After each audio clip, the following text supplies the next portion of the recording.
¿Qué amigos, bienvenidos a este 2.5 Gasteiz? Hoy es miércoles 15 de marzo del 2017, arrancamos programa y ayer les anunciamos en redes sociales que iba a estar con nosotros Chiqui Muñoz, secretario general de ELA. Por cierto, si todo se cumple, digamos, lo escrito o firmado, se cumple hasta el 2021, será secretario general. Casi 14 años estará al frente. Ahora hablaremos con él de este tipo de cuestiones. Bueno, ayer hablamos de Donizetti. Evidentemente, ya saben la apuesta, ya saben mi defensa siempre de lo propio y tener Arque como una de las productoras más importantes de ópera en nuestra ciudad. El viernes, concretamente el próximo viernes, se estrena la obra Elixir del Amor en el Teatro Principal y bueno, desde aquí hace un llamamiento para que evidentemente nos acerquemos a ver a una de las mejores productoras que hay en nuestro territorio, sin lugar a dudas, en cuanto a esto de la ópera. Una obra como Donizetti, repito, una obra que se estrenó en 1836 en Milán, si no recuerdo mal, y desde entonces no se ha dejado de 1836 hasta nuestros días, se sigue haciendo y se sigue produciendo con arreglos, diferentes formatos, pero la obra de Donizetti sigue estrenando allá donde vaya. Y bueno, pues aquí se ha hecho un arreglo muy importante, más de 100, entre músicos, actores, cantantes.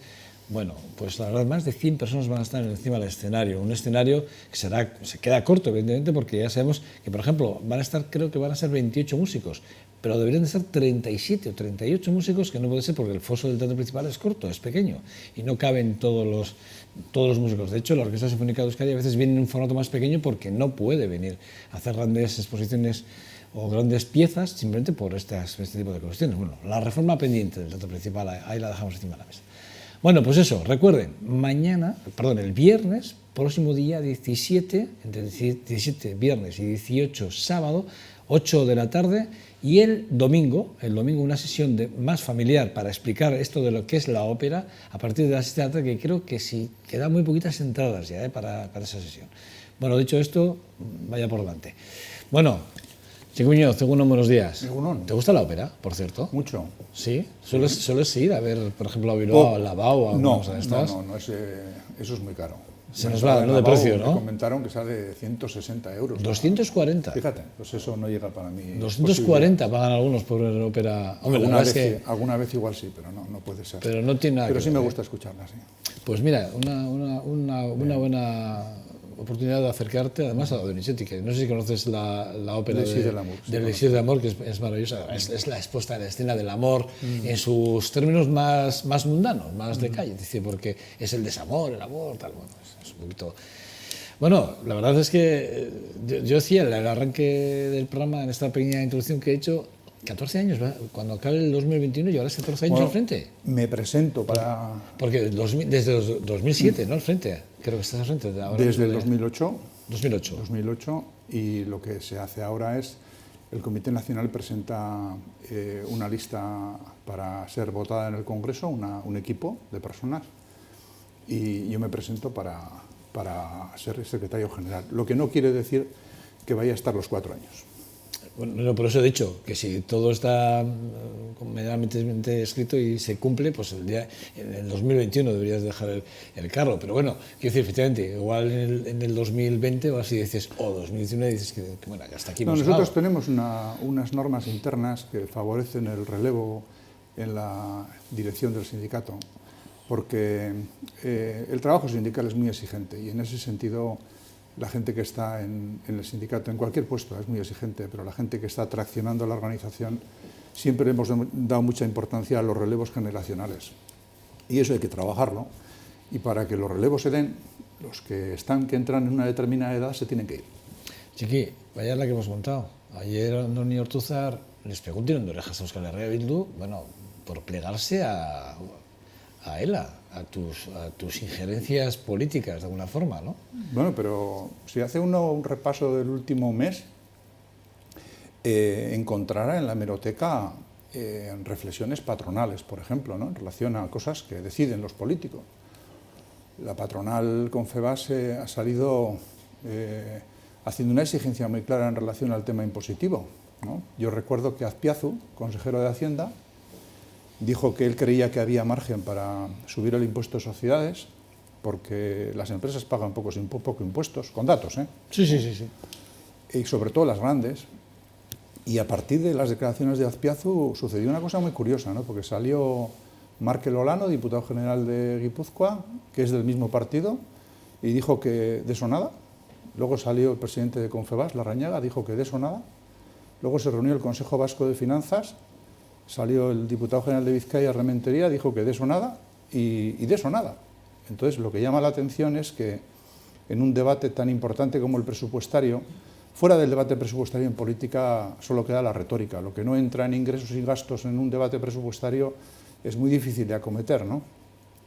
Y lo que llama la atención es la intolerancia para que una organización sindical que defiende intereses de un montón de gente diga una serie de cosas, las justifique, porque hemos presentado unos informes valorativos del presupuesto, hemos presentado un informe valorativo de qué pasa con los impuestos, con todo esto, y que se despache a una organización de eso, casi condenándole a que no tenga derecho a hablar. En una democracia lo normal es que la gente opine y que en el debate se den un resultado diferente, ¿no? Insisto, nos llama la atención que esta clase política, muy acostumbrada a tomar este tipo de decisiones, no salga igual cuando la patronal le dice lo que tiene que hacer. Y lo que pasa no es que le diga qué tiene que hacer, sino que es que lo hace.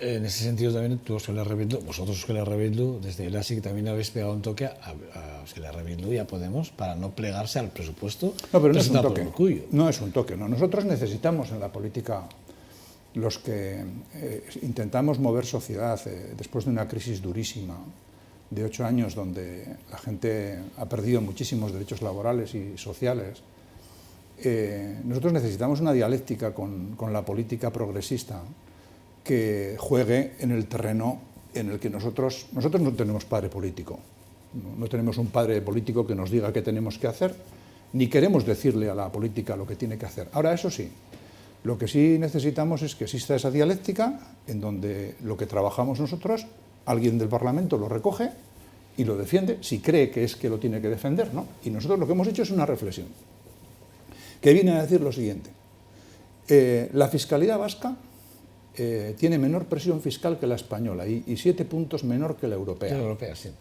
Y cuando decimos eso se nos dice que somos maximalistas.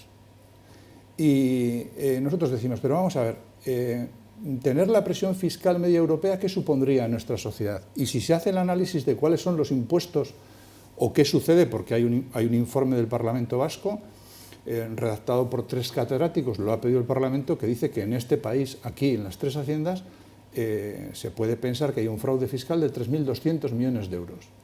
Y está muerto en el cajón de los recuerdos, porque las diputaciones no tienen en cuenta esa realidad. Entonces, dice, tú planteas la necesidad de abordar a fondo un debate fiscal y te dicen cállate. El diputado de Hacienda de Guipúzcoa, en una entrevista decía, no queremos ruido. No queremos ruido porque queremos que estas cosas se discutan entre los 4 que lo discuten, órgano de coordinación tributaria y Consejo Vasco de Finanzas, y te dan las cosas hechas porque no hay ningún nivel de participación social. Y a partir de ahí, el presupuesto, que son ingresos y gastos, pues nosotros hemos hecho un informe recientemente, hace menos de 2 meses, decimos el gasto social en el País Vasco en función de la riqueza de nuestro país, en relación al PIB, es de los más bajos de Europa. Entonces, que se contrasten los datos y nosotros estamos dispuestos a discutir con la política. Nosotros hemos pedido reuniones para hablar de fiscalidad al diputado general de Vizcaya. No nos da. Al de Guipúzcoa no nos da. Al de Álava nos ha dado. ¿Por qué? De Álava sí nos ha dado. Mira, Ramiro González sí. Tenemos una reunión pendiente con él el día 31. Hemos pedido reunión con el consejero de Hacienda, señor Azpiazu. Todavía no nos ha dado. No nos reciben, ¿no? Solamente nos ha citado, y lo valoramos positivamente, con el diputado general de Álava, que estaremos el día 31 de este mes. ¿A qué se debe? ¿A qué creéis que se debe esa no...? Bueno, la intolerancia de aceptar un hecho sindical no tutelado, un hecho sindical autónomo que tiene una reflexión propia, que emite una opinión, que la da, que tiene derecho a hacerlo. Estamos en una sociedad democrática y a partir de ahí podrás estar de acuerdo o en desacuerdo, pero lo normal es que cuando una organización que representa a una determinada parte de la sociedad solicita una reunión, se le dé.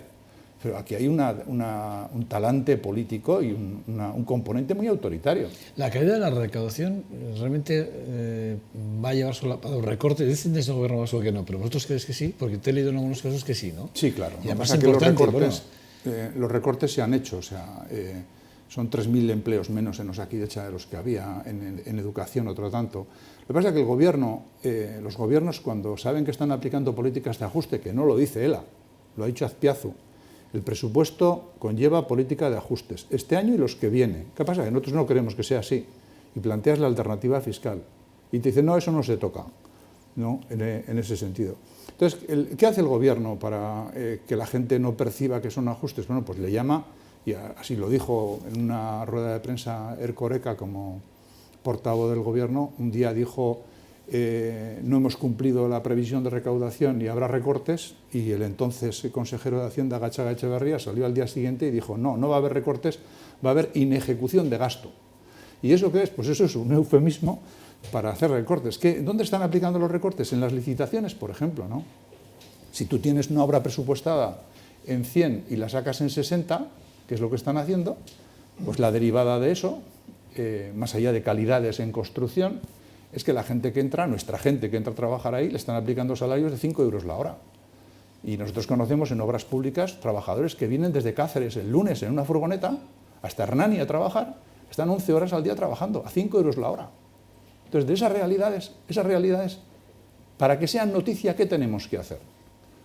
¿Quién desde la política se va a ocupar de esas realidades? Para evitar eso, nosotros presentamos una ILP en el Parlamento, en donde planteábamos 3 cosas.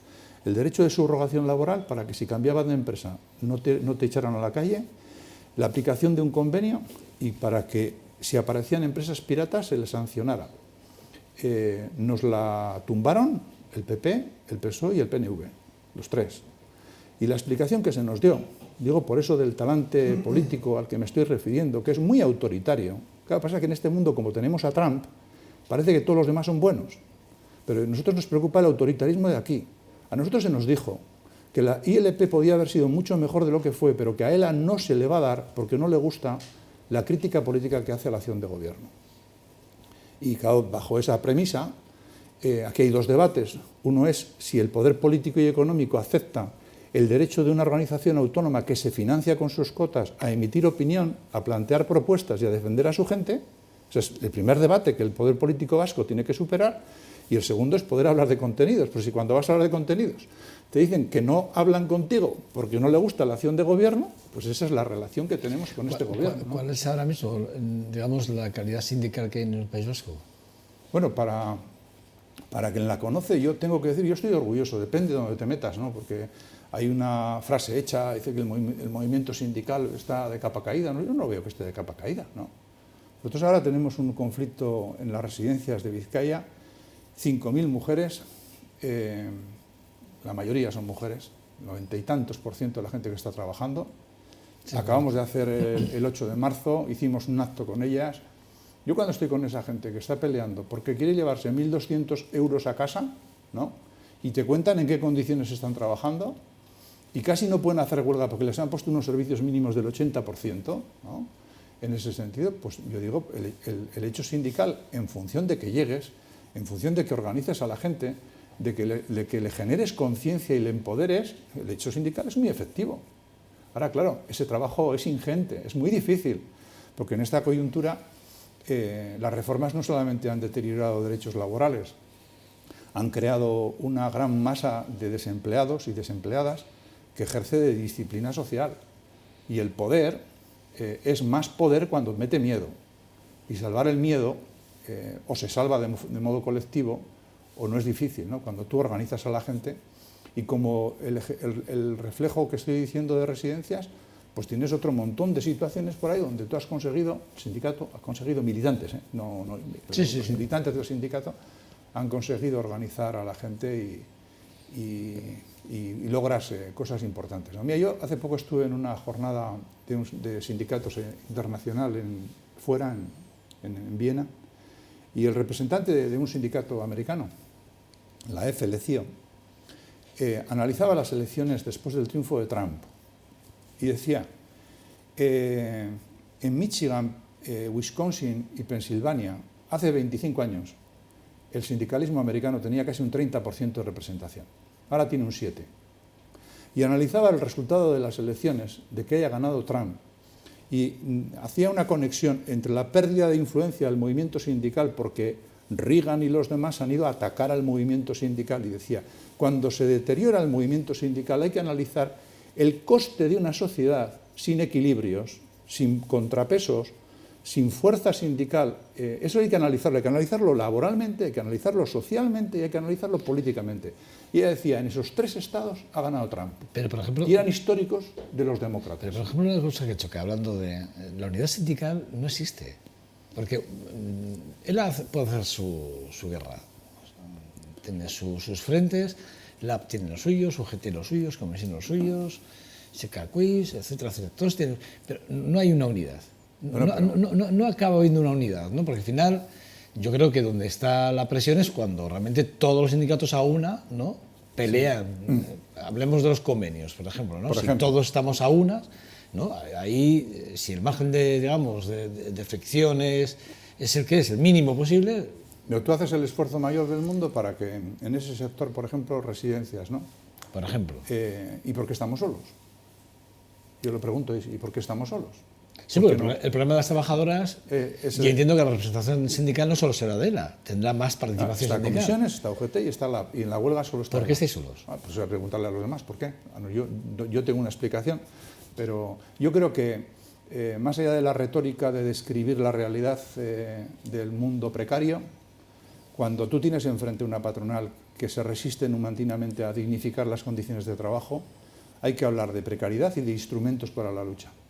Y él la pone a disposición porque los afiliados del sindicato pagan una cuota y el 25% de la cuota va a una caja de resistencia. Y la caja de resistencia ayuda a la gente a reivindicar. En la medida en que los instrumentos de lucha no son similares, unos pueden estar en huelga y otros no. Entonces, creo que es una de las explicaciones en relación a las diferencias entre los sindicatos. Y luego hay otra diferencia, ¿no? El 22 de julio el gobierno vasco con Confebask, Comisiones y UGT hizo un acuerdo demoledor, desde un punto de vista democrático. Es firmar con la patronal que el movimiento sindical está dispuesto a firmar acuerdos en minoría, que es tanto como decirle a la patronal, elija usted al interlocutor que quiera, independientemente de su representación, para llevar adelante sus intereses, ¿no? Eso no pasa en la política. En la política, democráticamente, en el Parlamento vasco, si el PNV, el PSOE y el PP acuerdan los presupuestos democráticamente, con la mitad más uno, van a aprobar los presupuestos. En el mundo sindical, ELA defiende que sea igual, que las mayorías sindicales determinen los convenios, porque si se le deja a la patronal que elija a quien quiera para establecer las condiciones de trabajo, pues nos van a tirar las condiciones al Pero trabajo. es un problema de los sindicatos, de la Sí, es un problema. Es un problema creo que de debate interno, sí, claro, ¿no? Dentro de las distintas secciones sindicales. Pero es un debate en donde, por ejemplo, comisiones UGT que están aquí en minoría defienden los acuerdos en minoría, pero en Jaén, que son mayoría, están en contra de los acuerdos en minoría. No, y esto no es un problema de donde soy mayoría y donde soy minoría, esto es un problema democrático. ELA no es mayoría en todos los sectores, ni muchísimo menos. ELA defiende que para hacer un convenio colectivo se tenga que poner de acuerdo la patronal o el empresario con la mayoría de la representación sindical, esté ELA en mayoría o no. Les tiras de la oreja a Óscar Herrera y Día Podemos, pero resulta que al final por la puerta de atrás el Partido Popular se va a colar los presupuestos. ¿Se va? Se va a colar por la puerta de atrás los presupuestos del Partido Popular. ¿Cómo lo ves? Bueno, pero yo creo que la foto real de los acuerdos en este país, más allá del ruido, la foto real de acuerdos es PNV, PP, PSOE, pero no es una novedad. Las políticas fiscales en las diputaciones se acuerdan entre los tres. Cuando es necesario el número, ¿eh? Igual es una novedad, pero sí que es verdad que, evidentemente, la necesidad de acuerdos en Madrid sí que facilita de alguna forma esa transversalidad más allá de lo que ha sido hasta ahora los acuerdos de las tres formaciones. No, yo tengo miedo a que el acuerdo tenga un desarrollo temporal más largo que el presupuesto. Por ejemplo, el domingo pasado en un periódico el Partido Popular decía que el apoyo de los presupuestos tienen un peaje, y es que no se toque la fiscalidad. Que no se toque la fiscalidad en relación a lo que antes he dicho, ¿eh? Aquí los que pagamos impuestos y no tenemos escapatoria somos las rentas de trabajo. hay que hacer un análisis. Ya sé que esto es complicado, pero es que esto no lo explica nadie. Dice, expliquemos cómo se compone el IRPF, quién paga dentro del IRPF, qué pasa en el IVA, qué fraude hay en el IVA, qué pasa en el impuesto de sociedades, ¿no? De hecho, perdona, un paréntesis, es verdad que el impuesto sobre las sociedades además este año ha caído. Sí, sí, no. Ha caído además hasta el 50%. Zubiri, el catedrático de Hacienda, hace una explicación de qué ha pasado en el impuesto de sociedades y dice, el tipo nominal es lo de menos. ¿Por qué? Porque hay un montón de deducciones que se terminan aplicando más a las empresas grandes que a las pequeñas y terminan pagando un tipo real muy inferior al tipo nominal. Y Zubiri dice, las empresas vascas pagan menos que las españolas. No yo, no ELA, lo dice Zubiri. Y a partir de ahí intentas hacer ese debate y el PP dice que su apoyo a presupuestos va condicionado a que no se toque el tema fiscal, entre otros, para las empresas, ¿no? Y el PNV le contesta, en ese mismo artículo del domingo, dice que el PP es necesario para los acuerdos en las diputaciones. Bueno, si eso se traslada, significa, como bien dice Azpiazu, si Azpiazu quiere hacer una reforma fiscal en condiciones, nosotros somos aliados de Azpiazu, porque también queremos. Si alguien quiere remover el tema fiscal, que es imprescindible, porque ya se ve cómo están las administraciones sujetas a presupuestos cada vez más estrechos, ¿no? Si Azpiazu quiere hacer eso, nosotros somos aliados de él. Ahora, lo que no puede hacer su gobierno es despacharnos, estigmatizándonos, diciendo que nos hemos vuelto locos. Porque la pregunta es, ¿se ha vuelto loca Azpiazu cuando dijo que había margen en el impuesto de sociedades para recaudar más? No creo. Nosotros pensamos que no. Lo que hay que analizar es qué ha pasado después. Estaba buscando una frase que hiciste tú el otro día que me gustaba mucho con respecto a la frase que hizo Azpiazu y que tú lo que pasa es que la he perdido en mi tablet porque va un poco lenta con el tema de la wifi, pero sí que es verdad que hiciste una frase que me llamó mucho la atención, que si puedo conseguirla antes de que acabemos la entrevista te la haré, que es una frase que me parece que resume muy bien esa situación. La precariedad laboral es la que es. Está claro que la crisis ha precarizado mucho más todavía y penaliza mucho más. Tú hablabas el otro día en un artículo que te leía, hablando de ese acuerdo Partido Socialista, PNV, Partido Popular, hablabas de la RGI y hablabas del 73% de los perceptores son autónomos, o sea, son nativos, son nuestros, el 73%. Y sí que es verdad que ayer nos enterábamos de esa noticia de que el Estado español, evidentemente, la precariedad laboral está llevando, Europa tira de las orejas, vuelve a tirarle, ¿no? Pues sí hemos crecido en trabajo, pero realmente un trabajo muy precario en el que cada vez se genera mucha más pobreza. Sí, generamos trabajo, pero con mayor pobreza en España. Eso no pasa cada día, en tanto en cuanto sí que es verdad que la renta de garantía sí que por lo menos intenta equilibrar esa descompensación que hay. El debate de la RGI es un debate importante. Estamos viendo que, el gobierno vasco es verdad que tira para atrás los números, tú también le has tirado de la oreja en ese sentido, porque sí que es verdad que va a haber menos disposición para este año, pero es un debate interesante, importante. ¿Cuál es la disposición ahora mismo? Porque sí que es verdad que... La disposición es que, en datos, la ley de la RGI regula que el incremento de la RGI se tiene que hacer en función del incremento del IPC. ¿Qué pasa este año? Que el PP en España sube el IPC del 8% y que quieren modificar, para no aplicar el 8%, aplicar el 1,5%, después de que ha habido un recorte. López hizo un recorte en la RGI del 7%, recorte que mantuvo Urkullu, ¿no? Entonces, yo voy al argumento, ¿no? El argumento es tremendo porque creo que hay que tener mucho cuidado en relación a la criminalización de la RGI. Si hay fraude, que se persiga. Y si quieren ver fraude, 3.200 millones en el fraude fiscal. Ya tienen materia para meterse para el fraude. Porque, claro, hay algunos medios de comunicación, a nosotros nos preocupa mucho, que llevan a regla general que haya un yihadista que haya percibido la RGI. Eso es letal, porque va contra los elementos de cohesión social, que a nosotros nos preocupan mucho, ¿no? Y luego el otro argumento es que, claro, la RGI no puede desincentivar el acceso al empleo. Este mismo argumento lo defendía Schröder en Alemania cuando puso los minijobs, y lo defendía el teórico del neoliberalismo Milton Friedman cuando le preguntaba en un programa de televisión a un negro en Harlem, le decía, ¿usted estaría dispuesto a trabajar por debajo del salario mínimo? Y la persona que estaba ahí dice, por supuesto, como no tengo que comer, ¿no? Entonces, claro, quienes dicen eso, en un contexto donde la entrada al mercado laboral se está haciendo en condiciones miserables, que nosotros lo estamos viendo, ¿no? ¿Qué es lo que están haciendo? Bajar las percepciones sociales, que es lo que defendía Schröder. Dice, tenemos que bajar las prestaciones sociales para que la gente se vea obligada a aceptar los contratos que estamos ofreciendo, ¿no? Y que los contratos que están ofreciendo son muy miserables, ¿eh? Nosotros en la realidad del sindicato todos los días estamos viendo en una pizzería que despiden a 6 personas que ganan 4,5 euros la hora. Estamos viendo lo de Michelin, sí.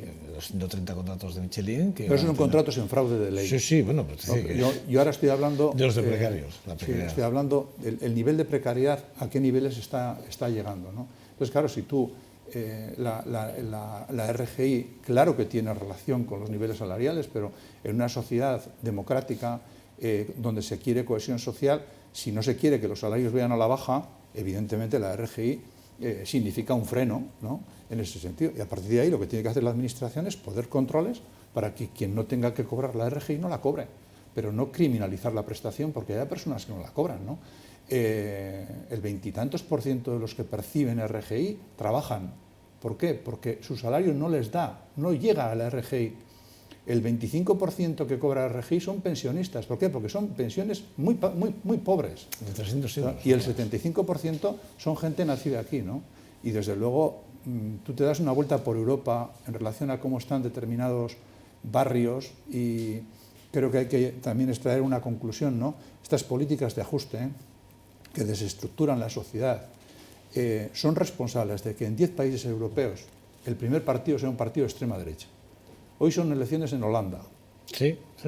Hoy son elecciones en Holanda. En 10 países, el primer partido es un partido de extrema derecha. De extrema derecha, sí.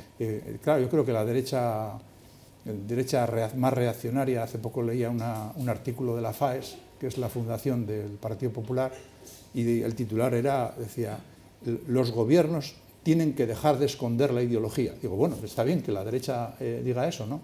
Yo creo que hay gente en la derecha reaccionaria que ve que puede desarrollar su modelo ahora porque ve mucha debilidad de voluntad política, ¿no? Ve que los autoritarismos están ganando Estados Unidos, vamos a ver qué pasa en Francia en las siguientes elecciones, qué pasa en Alemania, y creen que es la suya ahora, y están apretando y apretando, ¿no? Y van contra derechos laborales, contra derechos sociales, y en ese nivel de intolerancia, algunos han concluido que molesta al movimiento sindical que se resiste a desempeñar un papel otorgado. Te preguntaba por, bueno, en Osakidetza está claro que los trabajos, los contratos, más, hay enfermeras que han tenido en menos de un año, en un año más de 180 contratos. ¿Puede ser posible eso? Es posible, sí. No, yo desde un punto de vista empresarial, ya no, yo creo que ya no es ni sindical, ¿no? El Estado, en las regulaciones básicas que hace, una de ellas es la tasa de reposición, y es que las administraciones vascas, en esta autonomía cada vez más involutiva, ¿no?, pues no puedes decidir que vas a convocar una OPE en Osakidetza en un número razonable. Y claro, la gente no está en Osakidetza, está muy preocupada no por la foto actual, viendo en perspectiva, no está planificada la sustitución de las jubilaciones de los médicos que se van a dar en los próximos 5 años, ¿no?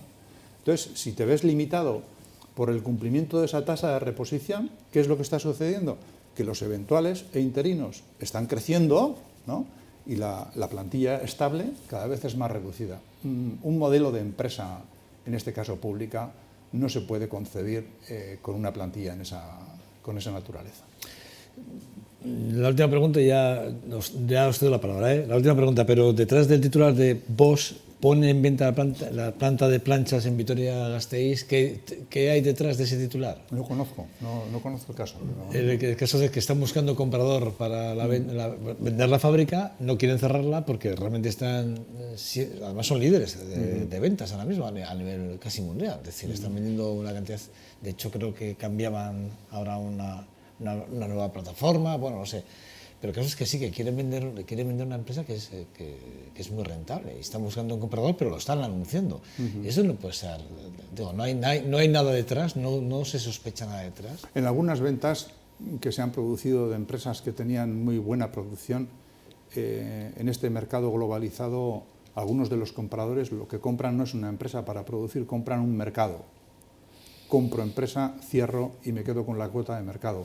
No sé el caso que me planteas porque no lo conozco. No lo conoces. No lo conozco. Vale. Claudio Rodríguez, buenos días. José Martín Loño, ¿qué tal estás? Alberto Rúa, Fernando Velasco. Bueno, ¿quién quiere romper el hielo con Chiqui Muñoz? Yo puedo empezar, no tengo ningún problema. Bueno, una entrevista casi anunciando un apocalipsis y una situación de que todo está mal, pero yo voy a ir al otro aspecto, a lo positivo. Hace un par de meses firmasteis con Confebask, los 4 sindicatos mayoritarios, un acuerdo sobre la prevalencia de los convenios. Y a mí me gustaría, Chiqui, que nos explicaras qué significa esto, porque a mí me parece positivo que los 4 sindicatos estéis de acuerdo y que por una vez, y que espero sirva de precedente, podáis estar de acuerdo con la patronal. Bueno, significa que en el año 2011 a nosotros Confebask nos planteó si estábamos dispuestos a firmar un acuerdo interprofesional para que los convenios vascos tuvieran prevalencia en relación a los estatales, que son mucho peores, y nosotros le dijimos que sí, 2011. Y Confebask, 3 meses después de aquella reunión, nos planteó que quería que le reconociéramos, que renunciáramos a la conflictividad en la negociación colectiva. Nosotros le dijimos que no. Y esa posición de Confebask, 5 años después, cambia. Y Confebask, después de haber cerrado un acuerdo marco en comercio y otro en hostelería, promovidos por ELA los dos, ¿no? Nos plantea si estamos dispuestos a firmar un acuerdo interprofesional sin renuncia a la conflictividad. Y ELA le dice que sí. ¿Para qué sirve ese acuerdo? Sirve para que los convenios que están firmados, porque la patronal está ejerciendo un bloqueo en la negociación colectiva. Yo quiero recordar que la patronal ha puesto por escrito: no tengo necesidad de negociar. Ha puesto por escrito: ni en sueños pensaba que nos iban a dar tanto en las reformas. Es decir, se nos ha complicado mucho la negociación colectiva a los sindicatos porque el privilegio patronal en la negociación es de ese tenor. Sirve para que los que están firmados mantengan la prevalencia en relación a los del Estado, pero todo el resto está bloqueado. Y en relación al resto, ¿qué es lo que estamos haciendo? Pues eso, resumiendo, buscándonos la vida, intentando mejorar la relación de fuerzas para ver si es posible dignificar la negociación colectiva con incrementos salariales, porque está aumentando el crecimiento económico, pero los salarios están cayendo, con no retrocesos, con reconocimiento de la ultraactividad, con cláusulas en los convenios que garanticen la aplicabilidad de lo que firmas, porque se firman convenios que no se aplican. Los convenios de construcción no se aplican en la obra pública, tienes que establecer condiciones para que se firmen. Esa es un poco la foto, ¿no? Y nosotros tenemos una duda, que es en clave también política, ¿no? Sabemos que desde el Estado, tanto la patronal española como comisiones UGT están haciendo todo lo posible para que los acuerdos que intentan blindar la negociación colectiva vasca no vayan adelante. Vamos a ver qué es lo que sucede, porque todavía no... Pero, por ejemplo, hemos firmado un acuerdo en hostelería para que las mujeres de colectividades no vean reducido su sueldo el 50%, Increíble. Que es lo que marca el convenio del Estado. Hemos firmado ese acuerdo y comisiones UGT con la patronal española, que han firmado un convenio con ese 50% inferior en el Estado, han mandado una notificación al Gobierno diciéndole que el acuerdo que hemos firmado colisiona con el del Estado y que el del Estado es preferente, que no lo publique el Gobierno. Bueno, el Gobierno lo ha publicado, pero vamos a ver, porque puede haber acción judicial. Yo no estaría tranquilo en relación a que lo que hemos firmado vaya a terminar siendo aquello que queremos, ¿no? Porque juegan otros factores y hay que estar atento a ver qué es lo que sucede. Pero siempre que hay contenidos, ELA es una organización muy pragmática, Claudio, siempre que hay contenidos, nosotros estamos en los acuerdos. Lo que pasa es que no hay contenidos. Yo soy Martínez Greño. Yo por seguir el ordeneo, os queréis cambiar Sí, lo no, que queráis, Ya. Egunon. Yo sí que es verdad que el sindicalismo es necesario, tal es así que hasta los empresarios se sindicalizan, por tanto está claro que el sindicalismo es necesario, y con esa premisa pues sí que te quería preguntar, porque yo sí que tengo la percepción que el sindicalismo goza igual de buena salud, pero la imagen del sindicalista, que no del sindicalismo, sí que es totalmente contraria a la imagen que puede tener la sociedad, digo, del propio sindicalismo.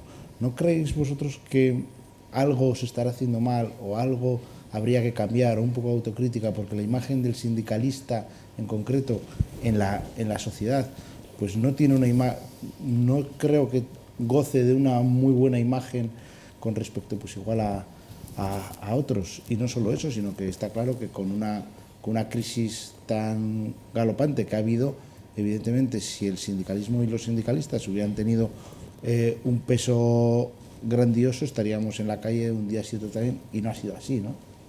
¿No hay algo que falla o que...? Bueno, nosotros muy preocupados porque nuestra imagen sea la que de verdad queremos dar. Lo que pasa que de nosotras, como decían aquellas, nunca hablarán bien. Igual hablan bien cuando estemos muertos. No sé, creo que había una película, ¿no?, en ese sentido. Yo creo que en la sociedad el poder económico y probablemente nunca como ahora el poder político, que desde mi punto de vista cada vez más mediocre, en relación a aceptar que le toca un papel otorgado en donde yo me voy a mover en estos estrechos límites y como sé que tengo que hacer esto, ¿qué es lo que sucede? Que me molestan estos, que me están recordando que estoy haciendo esto, ¿no? Entonces, a partir de ahí, el poder político nunca como ahora, en los últimos años, ha colaborado en una estrategia de estigmatización del movimiento sindical. Es decir, ¿cuánta de la imagen que se crea tiene que ver con una imagen que se traslada porque se quiere estigmatizar al movimiento sindical? Yo insisto, a quien opina así, que no estoy diciendo que seas tú, lo que digo, que se analice el coste del no sindicato en las sociedades. El país más desigual del mundo es Estados Unidos. Y antes he dado un dato. Si consiguen, con un manual thatcheriano, debilitar al movimiento sindical, la sociedad será más pobre. Y habrá mucha gente que lo va a pasar mucho peor. Y las desigualdades serán más grandes, ¿no?, en ese sentido. Y a partir de ahí, nosotros en empresas donde hemos tenido actuaciones de delegados sindicales que te enteras que no son apropiadas para un sindicato, el sindicato ha actuado. Nosotros, claro que estamos preocupados por la imagen que nuestros representantes dan, nuestros representantes y nosotros mismos, ¿eh? Claro que faltaría más, estamos muy preocupados. Chiqui, Unon, y gracias por venir. Lo primero, felicitarte o felicitaros al sindicato por las cifras, ¿no?, que no solamente habéis consolidado esa mayoría sindical en Euskadi, sino que, o sea, la habéis afianzado, sino que además la habéis aumentado recientemente, ¿no?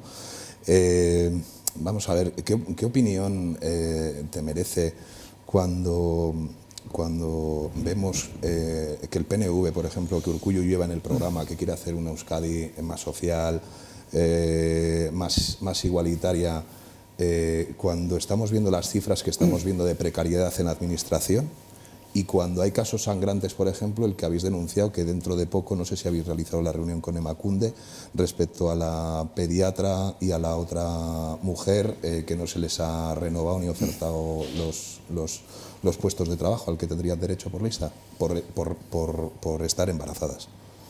Sí, yo creo que es un componente bastante generalizado el que la voluntad de las administraciones y de los gobiernos de trasladar que las cosas van bien, ¿no? Sí. Y que cuando se van a buscar elementos de comparación, cada vez más el gobierno vasco compara con España, ¿no? Y es que los españoles están peor, pues qué mal. Qué mal que estén peor los españoles. Nosotros no queremos que los españoles estén... Nosotros hablamos de cómo en nuestro país se distribuye la riqueza. Y los datos que estamos dando son datos públicos. Y hay una voluntad política de querer esconder una parte creciente de la sociedad que en la medida en que pierde el trabajo se ve condenado y tiene muchos boletos comprados para caer en bolsas de marginalidad social. En bolsas de marginalidad o en entrar en un sistema de rotación con empleo sí, empleo no, en donde nunca sales de una precariedad laboral instalada, en ese sentido. ¿Qué es lo que pasa? Pues que el Lehendakari de eso no habla. Pero no es el Lehendakari solo, ¿eh? Los gobiernos de eso no hablan. E insisto en la importancia que desde nuestro punto de vista tiene que haya organizaciones con poder. Esto no es una relación... Nosotros no podemos organizar autobuses a Lourdes para que se nos resuelvan los problemas. Nosotros o constituyes organización o tú organizas a la gente y tienes capacidad de tracción y fuerza para mover sociedad y para... y esto, claro, tú tienes empresas donde eres eficaz porque tienes relación de fuerzas y otras donde no tienes nada y no eres nada y hace el empresario lo que quiere, ¿no? En ese sentido, ese modelo nuevo de empresa, que por cierto, de cara a lo que planteabas también antes en relación a la imagen del sindicato, ¿no? Hace poco leía un documento realizado por una persona que trabaja en la universidad, que trabaja para Confebask, el mundo del pensamiento. ¿Para quién trabaja el mundo del pensamiento, no? En ese sentido, porque claro, nosotros no podemos pagar lo que pagan los bancos y las grandes empresas, ¿no? Y planteaba la constitución de una cátedra universitaria para ensalzar los valores empresariales, ¿no? Claro, nosotros no vamos a crear una cátedra universitaria para ensalzar los valores. Entonces hay Tintán, creo que se llaman así, hay constituidos equipos de opinión que mediatizan, que tienen a los medios de comunicación sistémicos a su servicio, y te van creando una imagen, entonces, en donde, claro, cada vez vas viendo cómo te resulta más complicado llegar a espacios sociales amplios, ¿no? Bueno, eso en perspectiva es letal, porque yo ya peino canas, Y claro, a mí me dicen, si yo hace 10 años pensaba que íbamos a llegar a ver lo que estamos viendo ahora, yo digo que no. Y creo que la mayoría de la gente diría no. Entonces, claro, en perspectiva, con los niveles de autoritarismo y de disciplinación, de cómo se disciplina la política a los que de verdad mandan, que no los elegimos nosotros. Dice, nosotros vemos 10 años y nosotros estamos muy preocupados. Si esto sigue así y quieren que siga así, nuestra organización está muy preocupada. Y nos preocupa que el poder político no esté preocupado. En general, digo, ¿no? Porque luego, evidentemente, hay matices. Y ojalá, en eso que decía antes yo, de la dialéctica con esa parte de la política que no quiere representar ese papel, enlace con movimientos sociales y con el movimiento sindical y sea altavoz de las reclamaciones de lo que en la sociedad existe, ¿no? Que se oiga, que la gente lo está pasando mal, pero que se oigan las antenas, que se cuenten casos reales, porque eso sintoniza mucho, ¿no? La gente, lo emotivo es muy fuerte. Si tú consigues motivar a la gente contando elementos reales, nos parece que es muy fuerte esa realidad, ¿no? Fernando. Egunon, Chiqui. A ser el último tengo dos preguntas. No, una sola. Bueno, y escucha, y de 140 caracteres, ¿eh? Vale. Bueno, pues voy por la primera y la siguiente. La pues, primera y la última. Y la última será. José Lorrieta, hace años, dijo algo así como una frase que el estatuto estaba muerto. Sí. Y llamaba a unirse a los sectores soberanistas para hacer un nuevo estatuto político. Es cierto, estoy hablando de hace 20 años. 97 Guernica, octubre. Año 97. Estamos ahora en el proceso catalán, en el proceso escocés, en el proceso de Irlanda del Norte, pero al día de hoy, Chiqui, Ela, ¿cuál es la ruta establecida para ese proceso de un nuevo estatus político? Pues si en España, al otro lado de la mesa, hubiera hubiera un Estado que reconociera el derecho a la libre decisión del pueblo catalán y del pueblo vasco, lo normal sería que bilateralmente tú decidieras que vas a un referéndum como el escocés. ¿Qué pasa? Que no hay. Pero lo sabemos nosotros y lo sabe Urkullu, ¿no? Y lo saben los catalanes, ¿no? Aquí creo que se olvida que se hizo un intento de estatuto político en tiempos de Ibarretxe, que está guardado en un cajón, y cada legislatura, lo que se hace para agotar la legislatura es crear una comisión de autogobierno. Ahora hay que crearla de nuevo, porque claro, ha entrado Podemos, como no participó en la anterior, hay que hacer una nueva comisión de autogobierno. Y se van agotando legislaturas. Se va haciendo, ¿no? Y se plantea una tesis, que nosotros no creemos en esa tesis. Esa tesis es que con el Estado bilateralmente se pueden alcanzar acuerdos. Bueno, el Estado es, hoy más que nunca, un Estado involutivo. En lo social, en el autogobierno, en los derechos y libertades, en el objetivo de normalizar la situación política derivada de la acción armada en relación al desarme, a una serie de cosas. El Estado es eso. Entonces, nosotros... Endacari es decir, pero si al otro lado de la mesa tú no tienes a nadie para desarrollar eso, pero lo sabes mejor que nosotros, que es así, ¿no? Y el gobierno, el vasco, en relación a su no deseo de confrontar políticamente, que creo que es lo que define, hace una cosa más. Hace 25 años, Lacua, gobierno, dijo, no voy a volver al Tribunal Constitucional, porque es un órgano político. Bueno, ahora, si empiezas a sumar las impugnaciones del Estado y las impugnaciones del gobierno en relación a lo que me estoy refiriendo de involución, es terrible. ¿Y qué ha cambiado? La posición del gobierno. Bueno, es legítimo, ¿eh? El PNV y el gobierno tienen perfecto derecho a fijar su posición, desde luego no es la nuestra. Por esa vía no se salva ni un sano regionalismo, porque creo que entre los que defendemos el derecho a decidir no nos hemos puesto de acuerdo en un diagnóstico que a nosotros nos parece básico. Hay que definir qué Estado tenemos. Y cuando digo ese Estado, digo PP, digo PSOE y digo Ciudadanos. Y eso no tiene vuelta atrás. Eso hoy en esta coyuntura es imposible de modificar. Y a partir de ahí, pues nosotros, la vía catalana evidentemente obedece a la realidad catalana. Los catalanes intentaron por todos los medios buscar un acuerdo y se encontraron un no. Y nosotros en la situación actual tenemos dos elementos que son novedosos, ¿no? Creo que es importante. Uno, que el planteamiento del derecho a decidir hoy ha quitado en medio un problema, y es, no hay lucha armada, se está planteando en términos democráticos, y en términos democráticos lo que hay que hacer es tejer sociedad, que el proceso sea social, no que el objetivo sea social. Hay gente que dice cuando seamos independientes, no, cuando seamos independientes, no, el proceso tiene que ser social, las políticas tienen que ser social, y en la medida en que sean sociales, habrá mucha gente en la sociedad que dirá, mira, a mí ese proyecto que me estás ofreciendo me interesa. ¿Por qué? Porque me resuelve los problemas del día a día. En eso creemos nosotros, ¿no? Y en ese sentido nosotros estamos dispuestos a sumar con aquellas organizaciones que democráticamente, es un debate estrictamente democrático, pero el que está enfrente no quiere. De acuerdo. Chiqui, no tenemos más preguntas, solo una, para despedirte ya, pero solo una. Solo creo que tenemos 44 inspectores y 14 inspectores de trabajo, no tenemos más. Y creo que tenemos más de 40.000 empresas a cubrir. 2.000, creo que 2.000 empresas fueron sancionadas, o hubo 2.000 sanciones en lo que ha sido el año pasado. Pocas, muchas, necesitamos más inspecciones. O los recursos que tenemos no están bien utilizados, hay que darle una vuelta a la gestión.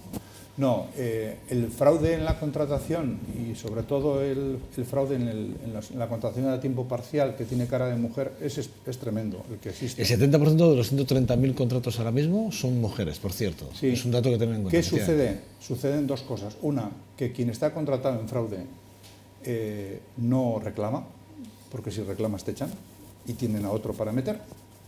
Y dos, que no hay un número suficiente de inspectores para que puedan hacer esas visitas y para que de oficio la administración se ponga a defender al más débil en la relación laboral, que es el que no se atreve a demandar. Nosotros estuvimos con la actual consejera de Trabajo San Juan, y le planteamos que el gobierno tiene que hacer un plan de choque contra el fraude en la contratación, y también le dijimos que si no pone medios humanos para que esas inspecciones se puedan hacer, pues eso. ¿Iríamos a más inspectores? No, haremos propaganda en los medios de comunicación, pero nosotros tenemos un montón de denuncias puestas en empresas, ¿no? Una ha sido Mercedes, ¿no? Mercedes vendió el convenio diciendo que hacía fijos a 550 personas. Lo que no dijo Mercedes y luego se supo es que Mercedes tenía una denuncia de la inspección que le exigía exactamente que hiciese fijos 550. Y luego vendió el convenio diciendo, mira qué bueno soy. No, pero es que la inspección le había notificado por una denuncia nuestra que tenía que hacer fijos a ese personal. Ese personal se correspondía con un número de volúmenes de furgonetas X. Hoy estamos muy por encima de aquel número y hay una denuncia nueva planteada porque los números de empleo fijo en Mercedes debieran ser mayores que los que son ahora. San Juan ha puesto el buzón de denunciante, ese buzón que no sé si vale para algo, ¿no? ¿Tú cómo lo valoras?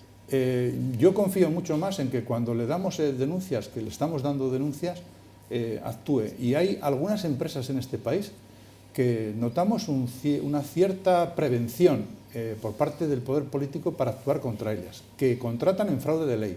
Kutxabank, Mercedes, empresas grandes, ETB, y el gobierno, evidentemente, el gobierno de algunas es parte de esas empresas, ¿no? Una cierta distancia a actuar contra la contratación en fraude de ley. El gobierno tiene que actuar.